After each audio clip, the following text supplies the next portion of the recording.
Reasons why your personal branding is important to your business. Isa kang startup entrepreneur na napagana mo na yung business mo at nag-iisip ka kung paano mo pa mapapaganda yung business mo. Sa video na to, pag-uusapan natin kung bakit o paano ba makakatulong ang personal branding dyan sa inuumpisahan mong negosyo. Kung ngayon lang tayo nagkita, ako nga pala si Ruben de la Vega na may 4 years ng experience sa pagnenegosyo. Naalala ko pa nung sinumulan namin itong business namin na Red Battery Trading, kung ano-ano ang binebenta namin at kung sino-sinong target market na lamang ang binebentahan namin. Problema pala pag ginawa namin yun ay hindi kami nakakabuo ng branding o hindi kami nakikilala sa isang bagay at sa isang grupo ng mga customer. Kaya ang ginawa namin, nag-focus kami sa pagbebenta ng automotive battery and motorcycle battery. At dumating sa point na kilalang kilala na kami dito sa lugar namin na nagbebenta kami ng automotive battery and motorcycle battery. Kumbaga parang nakatatak na sa amin na pag nangailangan si customer ng automotive battery ay kay Red Battery kagad sila pupunta para mabili yung battery kailangan nila. Kaya ito, share ko sa inyo yung 3 reason why your personal branding is important to your business. At ang isang reason why your personal branding is important to your business ay builds trust and credibility. Alam naman natin na people will buy from those people they trust. Kahit ako rin naman, pag may gusto akong bilhin, doon ako bumibili sa mga taong pinagkakatiwalaan ko o hindi man kami literal na magkakilala ay alam kong matagal na nila ginagawa yung bagay na yun. Ang example natin dyan ay pag nakakita tayo ng negosyo o tao na paulit-ulit na lang yung ginagawa nila sa matagal na panahon, maramdaman kaagad natin dito na magtitiwala tayo sa kanila kasi alam natin na eksperto sila dun sa ginagawa nila na yun. O eksperto sila dun sa binebenta nila na yun. Kaya kung gusto mo makabuo ng credibility dyan sa personal branding na ginagawa mo, mag-stick ka lang kung ano yung binebenta o serbisyong ginagawa nyo dyan sa lugar nyo at tiyak pag tagal-tagal, makikilala ka.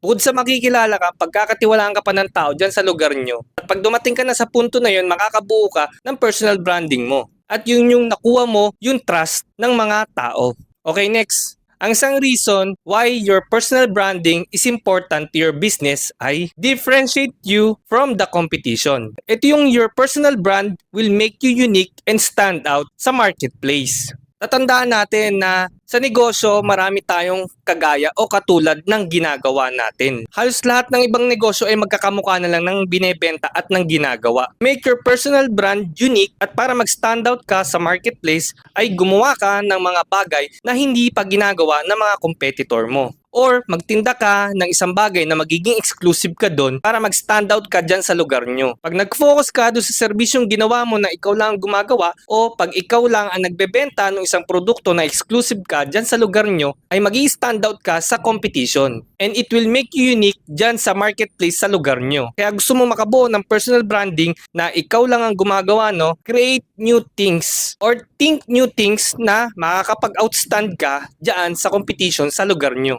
Okay, next. Ang isang reason why your personal branding is important to your business ay expands your network. Ito yung kung may personal branding ka, ay makaka-attract ka ng new network at new opportunities. Ang example dito ay kung magiging kilala ka dyan sa ginagawa mo o dyan sa produktong meron ka, ay makaka-attract ka ng mga like-minded people na makakatulong sa pag-grow ng business mo. Kaya kung gusto mo magkaroon ng personal branding para ma-expand ang network mo, wag pa iba-iba ang ginagawa mo. Subukan mo maging sobrang kilala dyan sa ginagawa mo at panigurado makakabuo ka ng network, malaking network na makakatulong dyan sa business mo para mas mapalaki pa ito. Ginagawa natin yung mga gantong videos para makatulong sa kagaya mong startup entrepreneur. Kalabang kasi natin dito sa pagsisimula ng negosyo ay yung bigla na lang malugi kagad at mawala ng ganang magnegosyo. Naniniwala ako na bawat Pilipino na mangarap magnegosyo ay kayang umasenso. Basta malaman lang nila yung tamang diskarte sa pagsisimula ng negosyo. Ikaw na nanonood ng video na to na isang startup entrepreneur, alam ko excited ka sa lahat ng mga nangyayari ngayon. Masarap i-experience ang pagsisimula ng negosyo. Pero hindi pwedeng hanggang dito na lang ang sipin natin. Kailangan natin mangarap na maitawid ito at mapalaki ito.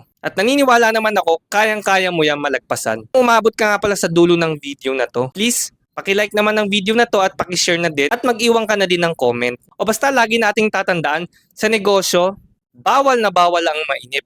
Kasi ang mainip, talo.